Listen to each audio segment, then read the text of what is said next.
Gerald mentioned, because the question is looking at the possible attacks to information system and then some relevant controls to overcome. But then they said we must make sure we use a case study or an organization as examples to support our answers. So I started with information systems since it is one of the key futures here. So information system is a formal or an organizational system that is actually designed to collect, process, store, and also distribute information.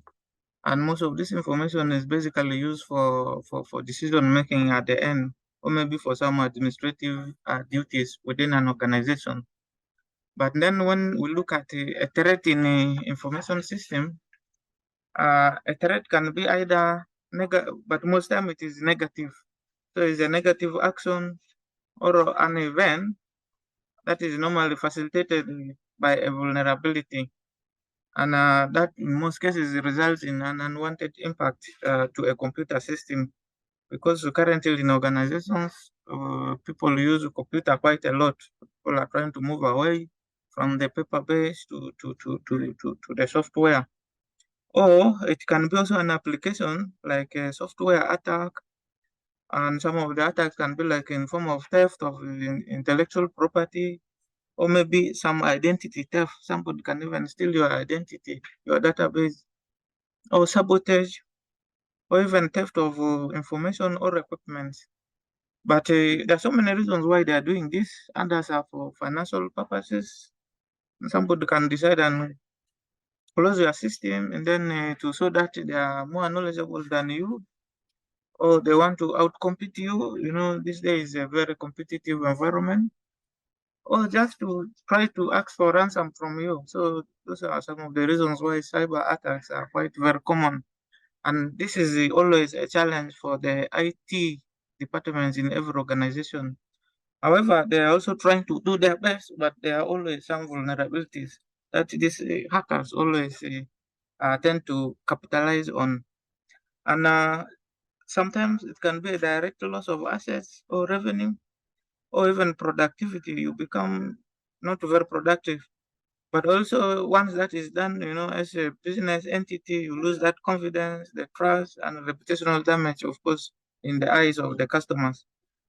And then, since they say the answering should be in form of a case study or an organization, and then I try to give the example of attack on the telecom companies in Uganda and the banks around 2020, if I'm not mistaken. Companies like MTN, Stanbic, Airtel, even Bank of Africa, they were robbed of around 7 billion shillings. And later on, when an investigation was done, they realized somebody internal there was the one who tipped the outsiders to get this valuable information and hack into the system, and they ended up robbing 7 million. And there was a report that was written by Christine Casemire in 2021, basically looking at Africa cybersecurity. There were also other attacks within a security company of Seriano Limited, and also Cyber Emerson Center researchers. They call it Milna Security. So, as per their report, that in Uganda during the pandemic of COVID-19, it was even worse. The vulnerabilities, it had increased by around 30%. And according to them, a vulnerability, as Gerald mentioned earlier, is described as a weakness which can be exploited by an attacker to cross privilege boundaries, such as performing unauthorized actions within a computer system. And as a result, based on that report, there was a vulnerability of 1,350 in February 2020. And in mid-March, it has grown to 1,640, which actually represents 21%, which later on even increased further up to 2,524 by the end of March. But when the lockdown was eased a bit by the government around November in 2020, it had dropped by around 4%. However, The most of the attacks they used during that time was phishing, also remote access, and then also exploiting of new teleworking infrastructure and malware distribution, among others. I'll not go into the details already. Gerald described them, most of them. And then also, you normally for a network system to work, it normally use routers and switches, and this is normally supported through remote maintenance of various networking communication system. This one is also commonly used, of course, in Uganda and Kenya, and they normally attack those sources to have access to informations. And that was how the Bank of Africa, the telecom companies, fall culprit. But again, according to Emmanuel Chagara, who is one of the officers within that cyber security firm, according to them, to improve the management and avoid such encroachments and stealings, it will be very important to improve the management information system by at least installing and maintaining high security controls, especially if staffs are working remotely, like during the pandemics. They should make sure high security controls are installed in their gadgets, the software, the computers, so that they are not hacked remotely. And then also at least ensure the passwords are very strong. Uh, for a password to be very strong, of course, you needed to have a lower case, upper case. There should be some letters, some figures, you know. And then, like when you are writing figures, should not be consecutively the same figure for 4 times, like 111 4 times. That one can easily be hacked. So they always avoid that. So it's good to have a strong password and also account lockouts. So once you log in, you work. Once you are done, you log out such that it will be easy.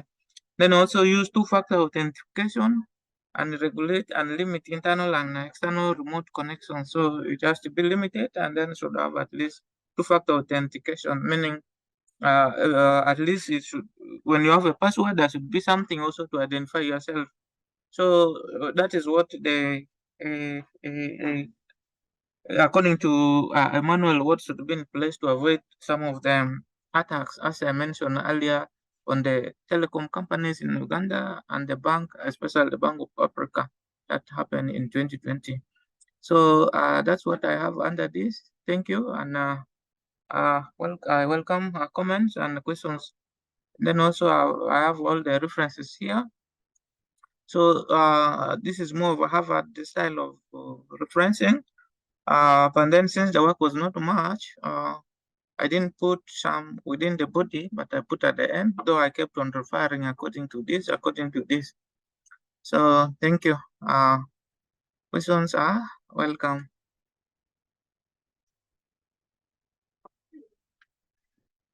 Christine, are you there?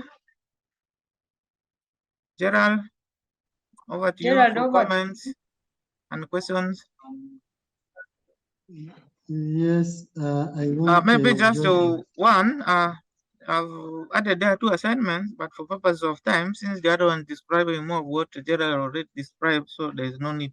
But for somebody who will be compiling later, can also look at it if there are some things to be picked. Thank you. Over to you, Gerald.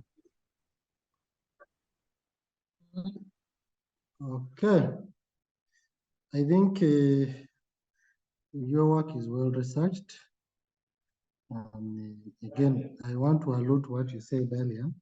Use of recent references, at least 10 years. That is very important.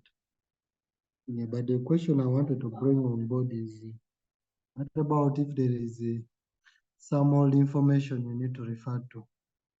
I think there might be 1 or 2 cases where that might be allowed. For example, if you have a definition by WHO in 1991 does not change, do you need to look for another latest person who define it the same way, which might not be there? So in the earlier bit of the NANI, it was more about the history, about computers, and the latest I'll do was 1991. In general, you covered, especially the introduction bit. However, I expected more in terms of the types of attacks. And yes, you did very well in giving examples, the case studies, where the kinds of attacks happened. So that was well covered. But at least in terms of more attacks, especially in regards to the type, not in terms of the function, but in terms of the type, that could be, we could add more.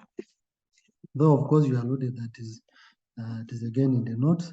Then in terms of the measures that could be used, I think the ones you have shared are good, but I think later on we need to add more, and I would advise Christine maybe if she can cover those ones. Yes, Then you first scroll down a bit. There's something I wanted to ask. This is the second one. The first one I submitted. They had so many examples: the denial of services, the teardrop attack, the ping the bonnet with all the measures, the man in the middle.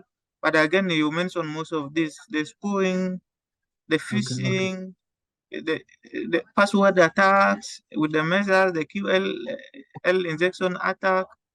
So many of them. But then even malwares. But then the Trojans and up to conclusion. But then when I look at the questions where they said we use a case study or an organization as an example to answer the questions, that's why I decided to make the second one and also submit. But these are all our resources we can always refer to, like just as you mentioned. Maybe after doing that, and then we can as well include some of the other attacks, maybe not necessarily on MTN or Bank of Africa, but still those ones can be mentioned as you mentioned. That's good. And then on the reference, if it's an old reference, maybe by WHO, and if it was not updated, you can use the old one. But it is always good